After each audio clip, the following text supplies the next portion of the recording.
नमस्कार दोस्तों, स्वागत है आपका एग्जाम क्लासेस में। दोस्तों पी-टेट 2022 के फॉर्म ऑनलाइन भरने शुरू हो गए हैं। 1 मार्च से ये फॉर्म अप्लाई होने शुरू हुए थे और आपको करीबन 1 महीने का टाइम मिलेगा। इसमें आप फॉर्म अप्लाई कर सकते हो। इसमें देखिएगा, फॉर्म अप्लाई करने से पहले आपको कुछ ज़रूरी बातों का ध्यान में होना बेहद आवश्यक है, क्योंकि बीएड के अंदर कौन कौन से जो टीचिंग सब्जेक्ट आपको रखने होते हैं, दो किस हिसाब से रखने होते हैं। आपकी ग्रेजुएशन में कौन से सब्जेक्ट है उसके हिसाब से आप रखोगे। अगर इसके हिसाब से ये नहीं करते हो तो फिर गड़बड़ी हो जाएगी और बाद में आपको थोड़ा माथापच्ची करनी पड़ेगी।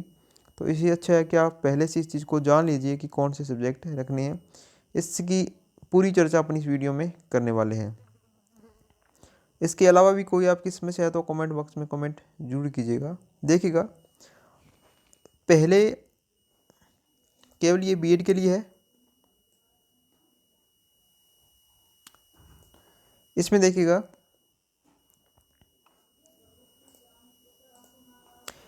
आर्ट फैकल्टी टीचिंग सब्जेक्ट, जो आर्ट्स सब्जेक्ट जिसके पास है उसमें देखिएगा टीचिंग सब्जेक्ट क्या क्या हो सकते हैं। आपको 1 वर्ष में 1 सब्जेक्ट रखना होता है। 2 वर्ष की बात करें और 4 ईयर की बात करें, 4 ईयर के अंदर 3 वर्ष तो आपकी ये ग्रेजुएशन चलती है। उसके बाद 1 वर्ष में आपकी बीएड होती है, वो सेम ही चलता है यहाँ पर।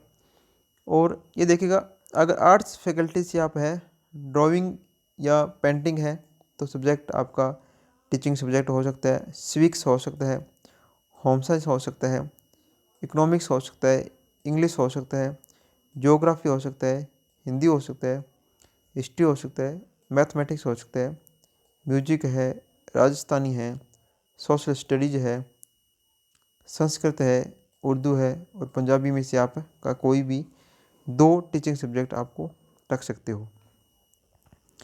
ये रखने होते हैं जो आपके ग्रेजुएशन के आधार पर ही रखने होते हैं। जो ग्रेजुएशन में आपके सब्जेक्ट होते हैं उसके आधार पर रखना होता है। इसमें देखिएगा, एक मुख्य बात यहाँ पर क्या लिखी हुई है।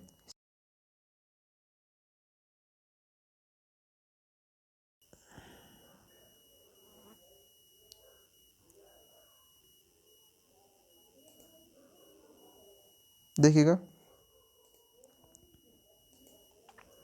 सिविक टीचिंग सब्जेक्ट है वो कौन रख सकता है। अगर आप इसमें से सिविक जैसे सब्जेक्ट है, इसमें से दे रखा है ऊपर की ओर, सिविक सब्जेक्ट जैसे देख पा रहे हो, ये कौन रख सकता है। इसमें रखने की एक नियम शर्त है। इसमें देखिएगा कौन कौन सी है। सिविक सब्जेक्ट केवल वही रख सकता है चयन करने के लिए अपने स्नातक स्तर पर निम्नलिखित में से कोई एक विषय पढ़ा हो तो ही आप सिविक का चयन कर सकते हैं, अन्यथा नहीं कर सकते। आपने यहाँ पे पॉलिटिकल साइंस पढ़ी है या पब्लिक एडमिनिस्ट्रेशन पढ़ी है तो ही आप सिविक टीचिंग सब्जेक्ट का यानी कि चूज कर सकते हो, अन्यथा नहीं कर सकते। ये नहीं कर सकते तो इसका मतलब ये होगा ऊपर जो 15 सब्जेक्ट उसमें से आपको चूज करना पड़ेगा, वही सब्जेक्ट आपकी ग्रेजुएशन में होने चाहिए। आगे देखिएगा, सोशल स्टडीज टीचिंग सब्जेक्ट यानी कि सोशल स्टडीज टीचिंग सब्जेक्ट है, उसके अंदर कौन कौन से कॉम्बिनेशन बैठते हैं 2 सब्जेक्टों का। चयन करने के लिए अपने स्नातक स्तर पर निम्नलिखित में से कोई भी से 2 पढ़े हो, यानी कि निम्नलिखित में से अगर आपने 2 सब्जेक्ट पढ़े हैं अपने ग्रेजुएशन पर तो आप सोशल स्टडीज का चयन कर सकते हैं। अगर सोशल ये इनमें से नहीं है तो आपको आर्ट्स का चयन करना पड़ेगा। हिस्ट्री अगर आपने पढ़ा है, पॉलिटिकल साइंस पढ़ा है, पब्लिक एडमिनिस्ट्रेशन पढ़ा है, इकोनॉमिक्स पढ़ा है, ज्योग्राफी पढ़ा है, फिलोसफी पढ़ा है, साइकोलॉजी पढ़ा है और सोशियोलॉजी पढ़ा है, तो आप इनमें से कोई भी 2 विषयों का चयन कर सकते हैं। ये आप ध्यान रखिएगा। अगर इनमें से कॉम्बिनेशन नहीं हो रहा तो आपको आर्ट्स करना होगा, अगर इनमें से कॉम्बिनेशन हो रहा है तो आप सोशल स्टडीज करोगे। अब देखिएगा, साइंस फैकल्टी टीचिंग सब्जेक्ट के लिए, साइंस के लिए जो आपने ग्रेजुएशन लेवल पर होम साइंस पढ़ी होगी, इकोनॉमिक्स पढ़ी होगी, ज्योग्राफी पढ़ी होगी, मैथमेटिक्स है, फिजिक्स है, बायोलॉजी है, केमिस्ट्री है और जनरल साइंस, इसमें से ये कुछ आपने पढ़ा होगा। और इसमें से ही आपको देखिए जनरल साइंस कौन चूज कर सकते हैं। जनरल साइंस कौन विद्यार्थी चूज करेगा टीचिंग सब्जेक्ट में से? जनरल साइंस टीचिंग सब्जेक्ट चयन करने के लिए अपने स्नातक स्तर पर निम्नलिखित में से कोई 2 विषय पढ़े हैं तो आप जनरल साइंस का चयन कर सकते हैं। केमिस्ट्री के साथ निम्नलिखित में से कोई एक विषय। केमिस्ट्री तो अनिवार्य ही है। इसके अलावा यदि आपने बॉटनी पढ़ा है, जूलॉजी पढ़ा है, बायोलॉजी पढ़ा है तो आप जनरल साइंस का टीचिंग जो सब्जेक्ट है उसका चूज कर सकते हो। अगर इसमें से नहीं आ रहा है तो ऊपर जो 8 दे रखे हैं उनमें से आपको 2 को चयन करना पड़ेगा। ये ध्यान रखें।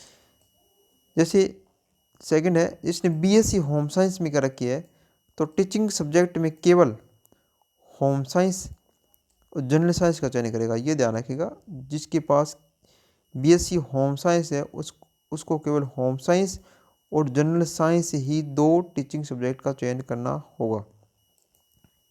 ये ध्यान रखिएगा। नेक्स्ट है, अगर आपने बीएससी एग्रीकल्चर में कर रखी है तो आप देखिएगा सब्जेक्ट क्या चूज करोगे।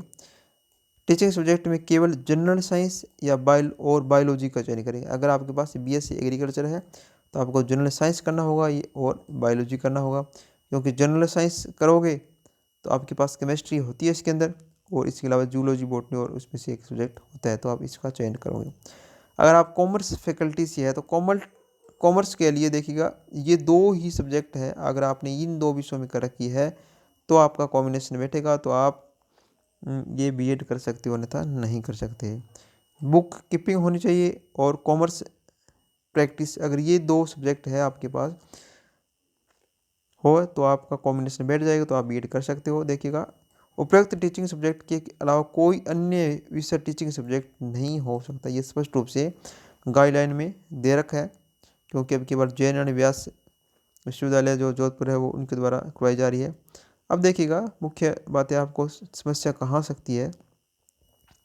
समस्या देखिए यहाँ आ सकती है कि अगर आपके पास मैथमेटिक्स है, अगर ग्रेजुएशन ने मैथमेटिक्स, फिजिक्स और केमिस्ट्री कर रखी है तो आपको एक मैथमेटिक्स रखना होगा, रख लीजिए। फिजिक्स या केमिस्ट्री में से एक साल ये रख लीजिए।